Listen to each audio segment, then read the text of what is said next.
again, welcome dito sa ating YouTube channel. Again, this is Yana, and today's video, i-share ko sa inyo guys yung isang financing company na nag-o-offer ng personal loan. So actually, itong financing company na ito ay marami silang product. Meron silang personal loan, meron din silang housing loan, refinance your asset, and business loan. Isa-isahin natin ito na pag-usapan, pero sa video na ito, ang pag-usapan muna natin ay itong si personal loan. By the way guys, kapag gusto nyong mag-apply dito sa financing company na ito, gamitin nyo yung referral code ko na ito para ma-check ko or ma-follow up natin yung regarding sa status ng inyong loan application.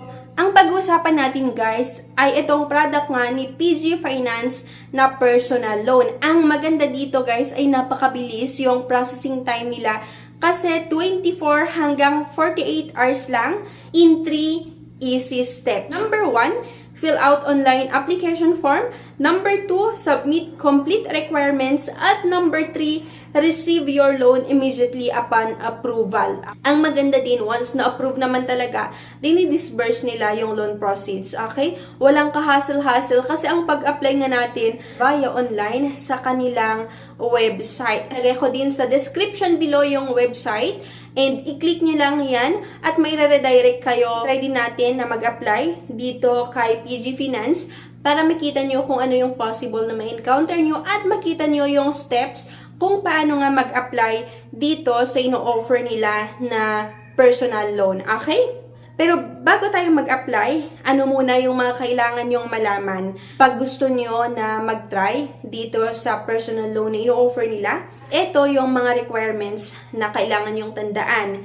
Ito siya, duly accomplished online application form, sign bank authorization form, at kapag ikaw ay isang empleyado or for salaried employees, dapat meron tayong company ID and at least one government-issued ID with 3 specimen signature, latest income tax return 2316, certificate of employment indicating status, service tenure, and compensation breakdown or latest 2 months, payslip and bank statement for the last 6 months, at proof of billing. At kapag ikaw naman ay isang self-employed or may sariling business, dapat meron tayong 2 government-issued ID with 3 specimen signatures, latest income tax return 1701, at yung business registration at yung business permit, bank statement for the last 6 months, and proof of billing. At for business loan naman, dapat meron tayong company profile, yung DTI SEC registration,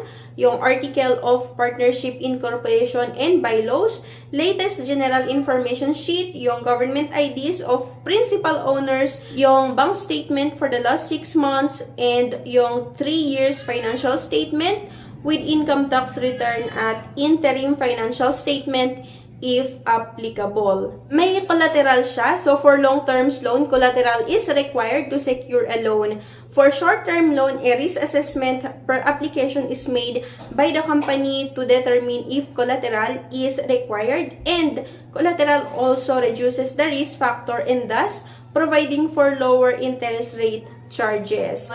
Yung processing time nila guys ay for complete submission of documents, we can process approval up to 5 working days. Itong 5 working days ay kapag nakapag-submit kayo ng mga kompletong requirements. Okay?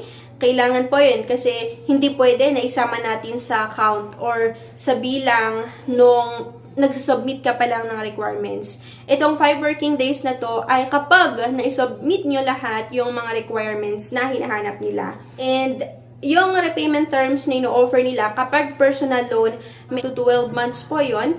Kapag business loan naman, hanggang 5 years. At kapag housing loan naman, hanggang 15 years. Okay? Medyo mahaba po yung payment terms na ino-offer nila. Kaya magkakaroon pa tayo ng time para, diba, mai-prepare or makahanap ng pambayad or ma-i-produce yung pambayad natin or yung magiging monthly amortization natin. Magkano ba yung interest? Syempre, kailangan nating malaman kung magkano ba yung possible na interest ng utangin natin. Okay? So, yung interest rate po nila ay nagre-range na 1.5% to 3% per month depending on the borrower's credit risk. Yung mode of payment po ay via post-dated check.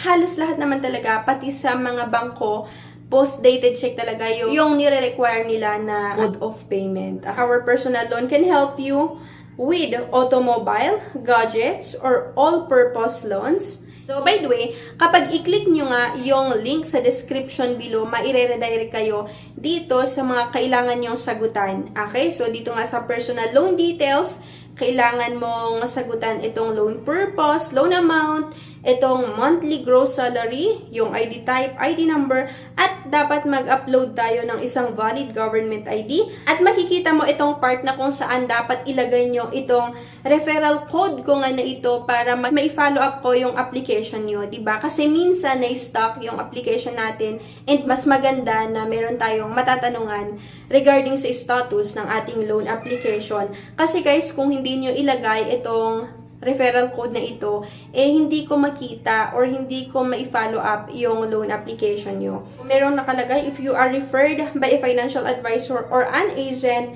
please enter the code here. So, ito nga yung code ko, PGFC NON 01287. And click lang natin yung with existing current and savings account at yung I have agree to the terms and condition and data and privacy. Pero dapat basahin nyo yan.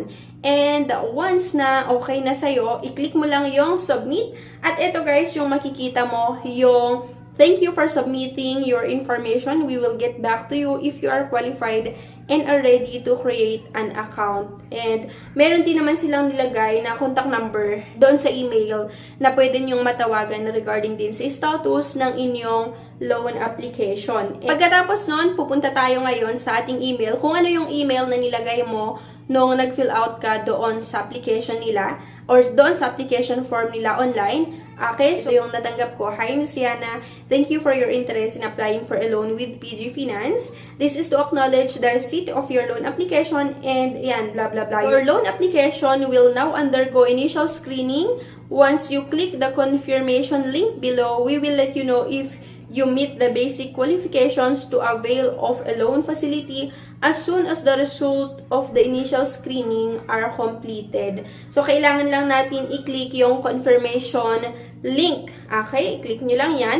So, ito yung sample sa akin. And note, the maximum number input tries for the OTP verification through the link above is 3 tries. Okay? Makakatanggap kayo ng, ng one-time password. Ilalagay nyo lang. Makikita nyo din yung email na ina-acknowledge nila na natanggap nila ang inyong loan application. Ito guys, yung mga collateral documents na pwede nating i-collateral. Okay? Pag yung kukunin natin na loan ay yung kailangan ng collateral. Okay? Pwede yung TCT, CCT, and yung certified true copy of tax declaration, yung tax clearance, yung lot plan or floor plan. Yan lang naman, napakabilis lang mag-apply. Pero sabi ko nga kailangan yung gamitin yung ating referral code para ma-follow up ko ang inyong loan application. Kasi minsan, pag may mga kulang na requirements, tas may tumawag naman sa inyo from PG Finance, hindi nyo nasagot, at least pwede namin kayong ma-remind or pwede ko kayong ma-remind kung may mga kulang. Anyway guys, thank you for watching. Please don't forget to click the subscribe button. Please like this video and sana i-share nyo na rin sa mga kakilala nyo. Thank you and bye-bye.